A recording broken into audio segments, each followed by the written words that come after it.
வணக்கம் நண்பர்களே. நம்ம வீடுகள்ல தினமும் பயன்படுத்தப்படும் மிகவும் ஆரோக்கியமான உணவுகள்ல ஒன்றுதாங்க தயிர். உடல் ஆரோக்கியத்தை மேம்படுத்துவது, உடலை குளிர்ச்சியாக வைத்திருப்பது, செரிமானத்தை சீராக்குவது போன்ற பல நன்மைகளை தயிர் வழங்குது. ஆனா ஒரு முக்கியமான விஷயம் என்னன்னா, தயிர் நல்லது என்பதற்காக எல்லா உணவுகளோடையும் சேர்த்து சாப்பிடக்கூடாது. சில உணவுகளோடு தயிரை சேர்த்து சாப்பிடும்போது செரிமான கோளாறு, வயிற்றுப்போக்கு, வயிறு உப்பசம், அலர்ஜி போன்ற பிரச்சனைகள் ஏற்படலாம்.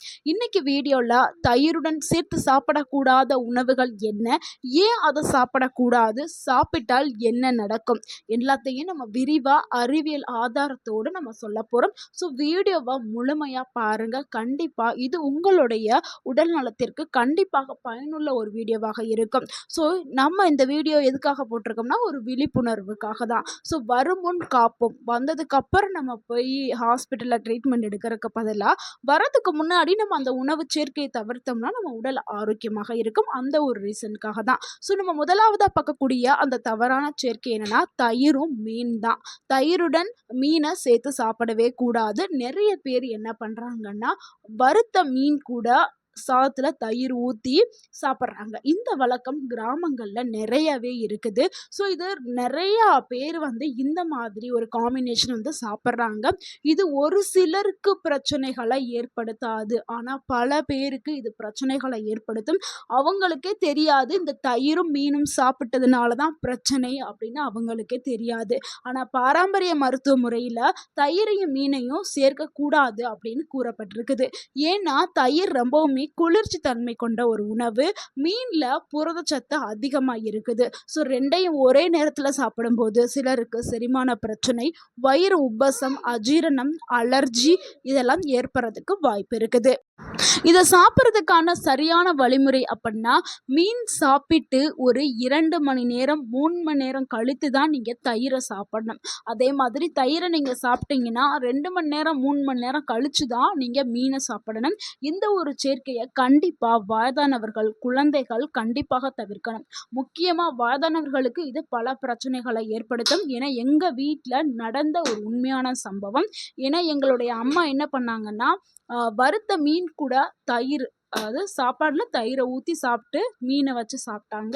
அவங்களுக்கு அன்னைக்கு ஈவினிங்கே உடம்பு சரியில்லாமல் போயிருச்சு. வாந்தி, வயிற்றால, லூஸ் மோஷன், என்ன ரீசன்னே ஹாஸ்பிட்டலில் சொல்லலை. ஊசி போட்டுகிட்டே இருக்காங்க. 3 டேஸ் வரைக்கும் அவங்களுக்கு ட்ரீட்மெண்ட் கொடுத்து அதுக்கப்புறம் தான் அவங்க நார்மலுக்கு வந்தாங்க. அவங்க வயதானவங்க. ஸோ வயதானவர்கள் மீனையும் தயிரையும் ஒருபோதும் சேர்த்து கொள்ளாதீர்கள். கண்டிப்பாக அது ஆபத்தை ஏற்படுத்தும். அடுத்து நம்ம இரண்டாவதா பார்க்கக்கூடிய ஒரு தவறான சேர்க்கை என்னன்னா தயிர் பிளஸ் மாம்பழம் தாங்க. மாம்பழம் ரொம்பவுமே எல்லாருக்கும் பிடித்தமான ஒரு பழம். அதில் தயிர் கூட சேர்த்து சாப்பிட்ற வழக்கம் நிறைய பேர்கிட்ட இருக்குது. ஸோ நீங்கள் அளவில் சிறிதளவு என்னைக்கோ ஒரு முறை எடுத்துக்கிட்டா ஓகே. எப்பொழுதுமே தயிர் கூட மாம்பழத்தை சாப்பிட்றது, அடிக்கடி சாப்பிட்டீங்கன்னா கண்டிப்பாக உங்கள் உடலுக்கு பிரச்சனைகளை ஏற்படுத்தலாம். காரணம் என்னன்னா மாம்பழத்தில் இயற்கையான சர்க்கரை அதிகமாகவே இருக்குது. தயிரில் இருக்கக்கூடிய நுண்ணுயிர்களோடு இணைந்து இது சிலருக்கு வயிறு கனத்த ஒரு உணவையும், வாய்வு தொல்லை, செரிமானம் மந்தமாக்குதல் இந்த மாதிரியான பிரச்சனைகளை ஏற்படுத்துறதுக்கு வாய்ப்பு இருக்குது. முக்கியமா சர்க்கரை நோயாளிகள் கண்டிப்பாக இந்த சேர்க்கையை தவிர்க்கிறது ரொம்பவே நல்லது. அடுத்து நம்ம மூணாவதா பார்க்கக்கூடிய ஒரு தவறான சேர்க்கை என்னன்னா தயிர் பிளஸ் வெங்காயம் தாங்க. பலரும் தயிர் சாதத்தில் வெங்காயத்தை சேர்த்து சாப்பிட்றாங்க. ஆனால் இதை அளவோடு நம்ம எடுத்துக்கிட்டோம்னா பெரும்பாலானோர்களுக்கு இது பிரச்சனை ஏற்படுத்தாது. சிறிதளவு அளவு கூடினாலும் சிலருக்கு பிரச்சனைகளை ஏற்படுத்தும். சிலருக்கு என்ன ஆகும்னா வெங்காயத்தை தயிரோடு சேர்த்து சாப்பிட்றதுனால சிலருக்கு தோள்களில் அரிப்பு, அமிலத்தன்மை, செரிமான கோளாறு இதெல்லாம் ஏற்படுறது கூட வாய்ப்பு இருக்கு. முக்கியமா அலர்ஜி யாருக்கு இது இருக்குதோ, ஸோ அலர்ஜி ஹிஸ்டரி இருக்கக்கூடிய நபர்கள் இந்த தயிர் பிளஸ் வெங்காயத்தை தவிர்க்கிறது ரொம்ப ரொம்ப நல்லது. அடுத்து நம்ம நான்காவதா பார்க்கக்கூடிய ஒரு தவறான சேர்க்கை என்னன்னா தயிர் பிளஸ் சிட்ரஸ் பழங்கள் தாங்க. தயிர் கூட எலுமிச்சை, ஆரஞ்சு, சாத்துக்குடி இந்த பழங்கள் சாப்பிட்றத கண்டிப்பாக தவிர்க்கணும். நீங்கள் நினைக்கலாம் யாரா தயிர் கூட போய் இந்த பழத்தை சாப்பிட்றாங்க. இல்லைங்க, நீங்கள் தயிர் சாதம் சாப்பிட்ருப்பீங்க, இல்லை தயிர் ரிலேட்டட் ஏதாவது சாப்பிட்ருப்பீங்க. அதுக்கப்புறம் மதியான வேலையில் சாப்பாடை சாப்பிட்டு முடிச்சுட்டு ஒரு பழம் சாப்பிட்லாம் அப்படின்னு நினச்சிட்டு தயிர் சாதம் சாப்பிட்ட உடனே நீங்கள் ஒரு ஆரஞ்சு பழம் சாப்பிட்லாம், எலுமிச்சை ஜூஸ் குடிக்கலாம், சாத்துக்குடி இருக்குல்ல, அதில அந்த பழ ஜூஸ் குடிக்கலாம். இல்ல அந்த பழம் சாப்பிடலாம். இதெல்லாம் நம்ம தெரியாம செய்யக்கூடிய ஒரு தவறு தான். ஸோ நம்ம தயிர் சாதம் சாப்பிட்ட உடனேயே இந்த சிட்ரஸ் வகையான பழங்கள நம்ம சாப்பிடுவோம், இல்ல ஜூஸா எடுத்துக்குவோம். ஸோ அத நீங்க கண்டிப்பாக தவிர்க்கணும். தயிர் கூடயோ, பால் கூடயோ இந்த சிட்ரஸ் நிறைந்த பழங்கள சாப்பிடக்கூடாது. ஏன்னா, சிட்ரஸ் பழங்கள்ல அமிலம் வந்து அதிகமாக இருக்கும். அது தயிர்ல இருக்கக்கூடிய இயற்கையான பாக்டீரியாக்களோட செயல்பாட பாதிக்கும். இதனால வயிற்றுல எரிச்சல், அமிலத்தன்மை, செரிமான சிரமம் இந்த மாதிரியான பிரச்சனைகள் ஏற்படும். பால் கூட நீங்க சிட்ரஸ் பழங்கள எடுத்தீங்கன்னா, அந்த பால் வந்து நம்ம உடம்புல போய் அது உறைஞ்சு நம்ம உடலுக்கு ஆபத்தை ஏற்படுத்தும். ஸோ அதனால தயிர், பால் கூட இந்த பழங்கள எடுக்கிறத தவிர்க்கிறது ரொம்ப ரொம்ப நல்லது. அடுத்து நம்ம 5வதா பார்க்கக்கூடிய ஒரு தவறான சேர்க்கை என்னன்னா, தயிர் கூட அதிக எண்ணெயில பொரித்த, வறுத்த உணவுகள தவிர்க்கிறது ரொம்பவே நல்லது. நெறைய பேர் வந்து தயிர் வடை இது ரொம்பவுமே ஃபேமஸான ஒண்ணு இல்ல. பஜ்ஜி, வடை, பொரித்த சிக்கன் ஸோ இந்த மாதிரியான உணவுகள் எண்ணெயில பொரிக்கப்பட்ட உணவுகள வந்து தயிரோடு சேர்த்து சாப்பிடுவாங்க. ஸோ அது ரொம்பவுமே தவறானது. எண்ணெய் உணவுகள் வந்து செரிமானமாகறதுக்கு நெறைய நேரம் எடுத்துக்கிறோம். தயிருமே நெறைய நேரம் எடுத்துக்கிறோம். ஸோ தயிர் சிலருக்கு கனமான ஒரு உணர்வ வந்து கொடுக்கும். 2மே சேரும்போது வயிறு உப்பசம், சோர்வு, செரிமானம் மந்தமாகறதுக்கு வாய்ப்புகள் அதிகமா இருக்கு. அதனால தயிர் கூட இந்த எண்ணெயில பொரித்த உணவுகள எடுக்கிறத தவிர்க்கிறது ரொம்பவே நல்லது. அடுத்து நம்ம 6வதா பார்க்கக்கூடிய ஒரு தவறான சேர்க்கை என்னன்னா, தயிர் பிளஸ் சூடான சாதம் தாங்க. நெறைய பேரு சூடான சாதத்துல நம்ம தயிர கலந்து சாப்பிடுற ஒரு பழக்கம் சிலர் வச்சிருக்காங்க. அப்படி சூடான சாதத்துல தயிர போய் சேர்க்கறது நல்லதே கிடையாது. ஏன்னா தயிர்ல இருக்கக்கூடிய ஊட்டச்சத்துக்கள் எல்லாமே நம்மளுக்கு கிடைக்காம போயிரும். தயிர்ல இருக்கக்கூடிய நல்ல பாக்டீரியாக்கள் அதிக வெப்பத்துல போய் சேரும்போது, அந்த கெட்ட நல்ல பாக்டீரியாக்கள் எல்லாமே அழிஞ்சு போயிரும். ஸோ அதில உள்ள நன்மை வந்து குறைஞ்சு போயிரும். அதனால தான் நம்ம வந்து சூடான உணவு கூட தயிர எடுக்க வேண்டாம் அப்படின்னு சொல்றோம். ஏன்னா தயிரோடைய நன்மை குறைஞ்சிரும். இதனால குடல் ஆரோக்கியத்திற்கு பலன் கிடைக்காம போயிரும். அதனால தான்.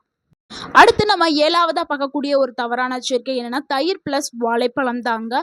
அதிகமா எடுத்துக்கிட்டீங்கன்னா, கண்டிப்பா பிரச்சனைகள் ஏற்படுறதுக்கு வாய்ப்பு இருக்குது. தயிர் மற்றும் வாழைப்பழத்த சேர்த்து சிலர் ஸ்மூத்தி அந்த மாதிரிலாம் செய்வாங்க. அதே மாரி வாழைப்பழம், பாலு banana milk so banana milk shake அந்த மாரி ஸ்மூத்தி, மில்க் ஷேக் இதெல்லாம் செய்வாங்க. ஸோ பனானா கூட தயிரையும் சேர்க்கக்கூடாது, பாலையும் சேர்க்கக்கூடாது. நீங்க தினமும் சிறிதளவு அதிகமா எடுத்துக்கிட்டா கூட சளி, செரிமானத்தில பிரச்சனை, வயிற்றில பிரச்சனை இந்த மாதிரியான பிரச்சனைகள் வர்றதுக்கு வாய்ப்பு இருக்கு. சளி பிரச்சனை இருக்கிறவர்கள் இந்த சேர்க்கையை தவிர்க்கிறது ரொம்ப ரொம்ப நல்லது. அடுத்து நம்ம 8வதா பார்க்கக்கூடிய ஒரு தவறான சேர்க்கை என்னன்னா, பாலும், தயிரும் தான். ஸோ பாலையும், தயிரையும் ஒரே நேரத்தில எடுத்துக்கவே கூடாது. அதுவும் அதிக அளவுல நீங்க எடுத்துக்கொண்டீங்கன்னா, சில பல பிரச்சனைகள வந்து ஏற்படுத்தும். 2யும் ஒரே நேரத்தில எடுத்துக்கும்போது என்ன ஆகும்னா, 2லயுமே புரோட்டீன்ஸ் வந்து அதில அதிகமா இருக்குல்ல. ஸோ இதனால என்ன ஆகும்னா, வயிறு உப்பசம், வாய்வு தொல்லை, செரிமான சிரமம் ஏற்பட ஆரம்பிக்கும். குறிப்பா லாக்டோஸ் இன்டாலரன்ட் இருக்கிறவங்க இந்த சேர்க்கையை தவிர்க்கிறது ரொம்பவே நல்லது. அப்படி நீங்க எடுத்தீங்கன்னா, உங்களுக்கு கடுமையான பாதிப்புகள் ஏற்படுறதுக்கு வாய்ப்புகள் அதிகமா இருக்குது. இப்ப தயிர எப்படி சரியான முறையில சாப்பிடலாம் அப்படிங்கிறத பார்த்துரலாம். தயிர நம்ம மதிய நேரத்தில சாப்பிடுறதாங்க ரொம்ப ரொம்ப ஆரோக்கியமானது. சாதத்தோடு நம்ம சேர்த்து எடுத்துக்கலாம். ஆனா கொஞ்சம் ஆறி இருக்கணும். சூடான சாதத்தில போடாதீங்க. ஆறுன சாதத்தில போட்டு சாப்பிடுங்க. இரவு நேரத்தில சாப்பிடுறத தவிர்க்கிறது ரொம்பவே நல்லது. அதே மாதிரி பயன்படுத்தும்போது புதிய தயிர பயன்படுத்துங்க. அதிகமான சர்க்கரை வந்து சேர்க்க வேண்டாம். நெறைய பேர் தயிர்ல லெசிலாம் செஞ்சு குடுப்பாங்க. அதாவது தயிர்ல சர்க்கரை போட்டு சாப்பிடுவாங்க. அந்த பழக்கமும் இருக்கும். ஆனா சர்க்கரை போட்டு சாப்பிடுறத வந்து கண்டிப்பாக தவிர்க்கணும். பழங்களோடும் நம்ம அளவா சேர்த்து எடுத்துக்கிறது ரொம்பவே நல்லது. இப்ப தயிருடைய நன்மைகள பார்த்துரலாம். சரியான முறையில் எடுத்துக்கிட்டால் தயிர் வந்து மிகவுமே ஒரு ஆரோக்கியமான உணவு. குடல் ஆரோக்கியத்த மேம்படுத்துது. நோய் எதிர்ப்பு சக்திய பல மடங்கு உடலுக்கு அதிகரிக்கிறதுக்கு பயன்படுது. எலும்புகள வலுப்படுத்துறதுக்கு, உடல் வெப்பத்த குறைக்கிறதுக்கு, செரிமானத்த சீராக்குறதுக்கு, புரதத்த வழங்குறதுக்கு, கால்சியம் குறைபாட்ட தடுக்கிறதுக்கு, உடல் எடைய கட்டுப்படுத்துறதுக்கு. ஸோ இப்படின்னு பல எக்கச்சக்கமான நன்மைகள கொண்டது தான் தயிர். தினமும் நீங்க எவ்வளவு அளவு 1 கப் தயிர வந்து தினமும் எடுத்துக்கலாம். மதியான வேளையில எடுத்துக்கிறது தான் ரொம்ப ரொம்ப ஆரோக்கியம். நண்பர்களே, இந்த வீடியோல கூறப்பட்ட உணவு சேர்க்கைகள் அனைவருக்கும் ஒரே மாதிரியான பாதிப்பை வந்து ஏற்படுத்துங்கிறது அர்த்தமே கிடையாது. ஒவ்வொருத்தருடைய உடல் அமைப்பு, வயது, உடல்நிலை, அலர்ஜி, செரிமானத்திறன் போன்றவை பொறுத்து மாற்றங்கள் ஏற்படும். ஸோ அதனால உங்களுடைய உடல் வாகு எப்படி, உங்களுக்கு இந்த உணவு செட் ஆகுமா, செட் ஆகாதா அப்படின்னு நீங்கள் பார்த்துட்டு இந்த உணவு சேர்க்கையை தவிர்க்கிறது ரொம்ப ரொம்ப நல்லது.